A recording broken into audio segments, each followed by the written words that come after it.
નમસ્કાર. FI BCom semester 1 SSP chapter 15 બજાર સંશોધન વેચાણ વૃદ્ધિની વ્યૂહરચના research and cells promotion strategies.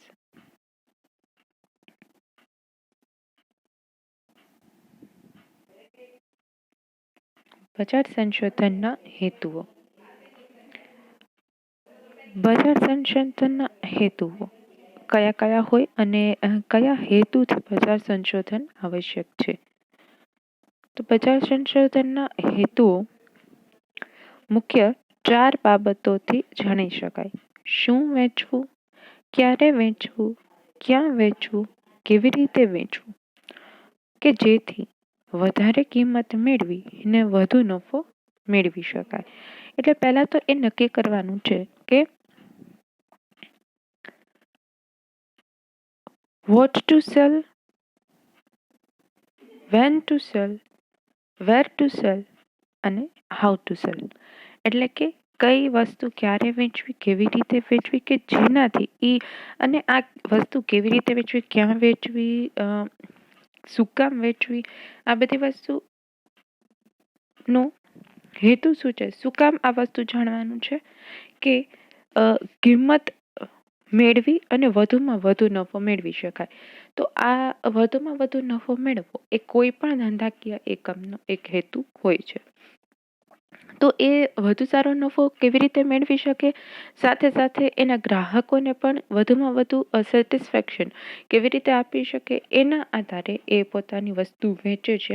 અને એના માટે એને આ અલગ અલગ પ્રકારની બાબતોના આધારે નક્કી કરવું પડે છે. તો એ અલગ અલગ પ્રકારની નફો કમાય અને પછી પોતાનો વિકાસ કરે છે. નફો કમાવાથી ધંધાનો તો વિકાસ થશે જ, અને સાથે સાથે એના જે ગ્રાહકો છે એમને જે વસ્તુ જોઈએ છીએ એ એમને મળી જશે અને એમનો સંતોષ મળશે, સેટિસ્ફેક્શન મળશે.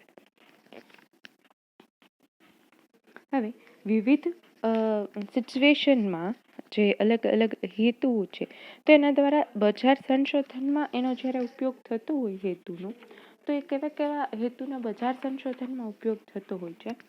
તો બજાર સંશોધન કઈ બાબતોમાં કરવામાં આવે છે, કે કયા કયા કારણોસર બજાર સંશોધન કરવું આવશ્યક બને છે. તો એના હેતુ છે કે ગ્રાહકોની માંગ અને વલણ, કે ગ્રાહકોની ડિમાન્ડ શું છે, એમનું પરસેપ્શન, વલણ શું છે, એટીટ્યુડ શું છે, તો એના અંગેની માહિતી મેળવવા કે જેના આધારે ઉત્પાદકને ખ્યાલ આવે કે એને કેવા પ્રકારની વસ્તુ બનાવવી અને ગ્રાહકોને કઈ વસ્તુની જરૂરિયાત છે. ગ્રાહકોના વલણમાં થતા ફેરફાર અનુસાર વસ્તુની ગુણવત્તા, સ્વરૂપ, કદ વગેરેમાં જરૂરી સુધારા વધારા કરવા પડે.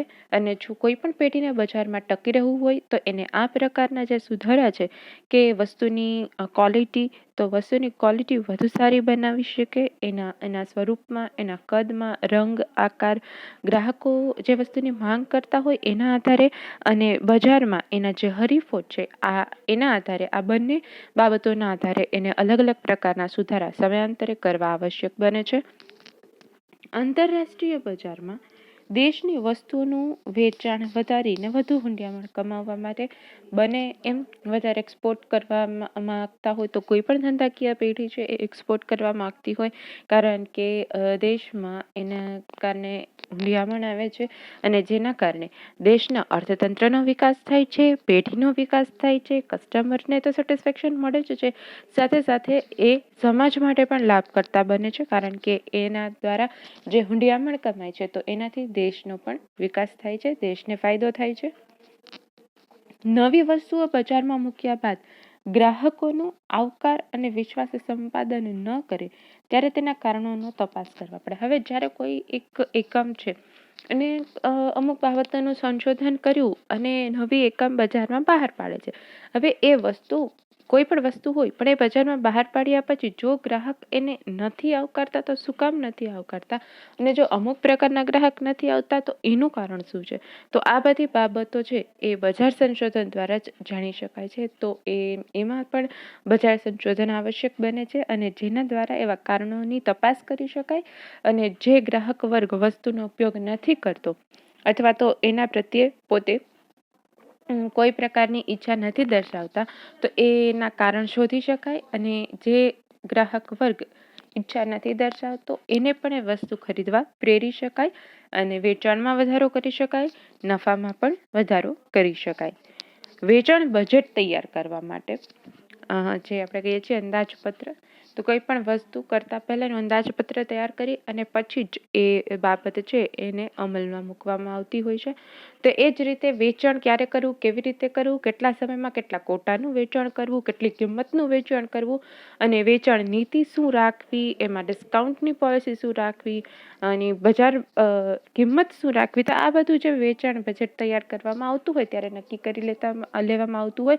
પરંતુ એ શેના આધારે નક્કી થતું હોય છે કે એમાં જે પણ કોઈ બાબતોનો સમાવેશ બજાર સંશોધન દ્વારા કરવામાં આવતો હોય છે એના આધારે નક્કી થાય છે. ઉદ્યોગોમાં ભવિષ્યના વલણોની જાણકારી પ્રાપ્ત કરવા માટે અને જો કોઈ ફેરફાર હોય તો એ ફેરફાર જાણવા અને વિકાસની કેટલી તકો છે એ તકો તપાસી અને એના આધારે ઉદ્યોગમાં વધારો કરવા, ઉદ્યોગોનો વિકાસ કરવા.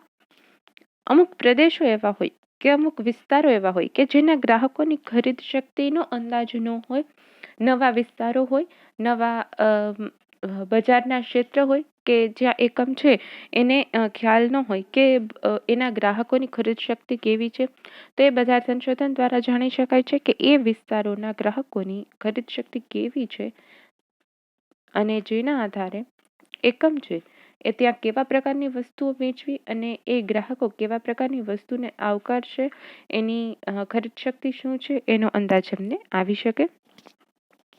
વસ્તુના વિવિધ ઉપયોગો શોધવા, એક જ વસ્તુનો એક કરતાં વધારે ઉપયોગ અને કેટલા વધુમાં વધુ ગ્રાહકો છે એને એ વસ્તુ છે ને સમજાવી અને એમને ખરીદવા પ્રેરી શકાય છે. એકમના વ્યવસ્થા તંત્રને આધુનિક બનાવવા માટે, જરૂરી સુધારા વધારા સૂચવવા માટે અને વિવિધ હેતુસર બજાર સંશોધનનો ઉપયોગ કરવામાં આવે છે. તો આ બધા હેતુ દ્વારા બજાર વધુ સારું બનાવી શકાય અને બજારને એના દ્વારા વધુ ને વધુ બજાર વિકાસ કરી શકે. તો એના માટે બજાર સંશોધન ખૂબ જ આવશ્યક છે. તો જે હેતુઓ છે એના આધારે બજાર સંશોધન કરાય, તેમાં કેવી બાબતો હોય છે કે જેમાં બજાર સંશોધન આવશ્યક હોય છે. હવે વેચાણ પદ્ધતિ છે, વિજ્ઞાપન છે, આ બધી વસ્તુમાં બજાર સંશોધન કરવાનો એક માત્ર હેતુ શું હોય છે? નફો કમાવાનો. અને બીજો હેતુ હોય છે ગ્રાહકોને સંતોષ આપવાનો. શું કામ? કારણ કે જો ગ્રાહકને સંતોષ મળશે તો જ ગ્રાહક છે એ લાંબા સમય સુધી ટકી રહેશે અને એ ઉત્પાદક પાસેથી વસ્તુ ખરીદશે. એટલે ગ્રાહકને પણ સંતોષ આપે અને નફો પણ કમાય, પોતાનો પણ વિકાસ થાય. તો એ બધી બાબતોને ધ્યાનમાં રાખી અને આવા પ્રકારના નિર્ણયોમાં બજાર સંશોધન છે એ ખૂબ જ અગત્યનું બની રહે છે.